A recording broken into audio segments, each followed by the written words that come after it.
இன்றைக்கி மார்கழி 4வது நாள் வழக்கம் போல் எந்திரிச்சு குளித்து ரெடியாகி வந்துட்டு வாசல் வந்து சின்னதாக ஒரு கோலம் போட்டுட்டு அப்படி பூஜை ரூமில் போய் பழைய பூ மாற்றி புது பூ வச்சு நெய்வேத்தியமாக 2 வாழைப்பழம் வச்சு படுத்தும் கரெக்டாக 5லேருந்து நிலவாசலை விளக்கேற்றி பூஜை ரூமில் விளக்கேற்றி இந்த விளக்கேற்றிட்டு கரெக்டாக 5:15 பிரம்மமுகூர்த்த விளக்கை ஏற்றி வழிபடிச்சிருந்தேன். கரெக்டாக 5:15 விளக்கேற்றியாச்சு. 5:30 ஆயிடுச்சு. தூபம் காமிச்சு வழிபட்டு முடிக்க ஐ ஹோப் எனக்கே ஒரு நம்பிக்கை வந்திருக்கு, இது கண்டினியூ பண்ணி நான் முடிச்சிடுவேன் சொல்லி. பார்க்கலாம். இன்றைக்கி போட்ட கோலம் இந்த கோலம் தான் எப்படி இருக்குன்னு மறக்காமல் கமெண்ட்டில் சொல்லுங்கள். நேற்று நைட்டு பாத்திரம் விளக்காமல் போய் தூங்க போயிட்டு நான் எப்பயுமே அப்படி பண்ண மாட்டேன். இன்றைக்கி நேற்று வந்து ஒரு சின்ன இன்சிடென்ட் தான், என் கைப்பட்டனால தான்.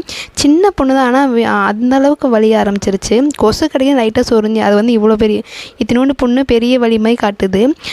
பூஜை ரூம் முடிச்சுட்டு வந்தோடனே வெசல்ஸ் தான் கண்ணுக்கு பட்டுச்சு. சரி ஃபஸ்ட்டு அதை க்ளீன் பண்ணி முடிச்சோன்னு சொல்லிட்டு அதுக்கப்புறம் டீ போட்டு கொடுத்தேன். 5:45 வரையும் ரோட்டில் ஒரு ஆளையும் இல்லை. அதுக்கப்புறம் வீட்டுக்குள்ளே போயிட்டு இந்த வீடியோ பிடிச்சிருந்தா ஒரு சின்ன லைக் கொடுங்க. நெக்ஸ்ட் ஒரு வீடியோ பார்ப்போம்.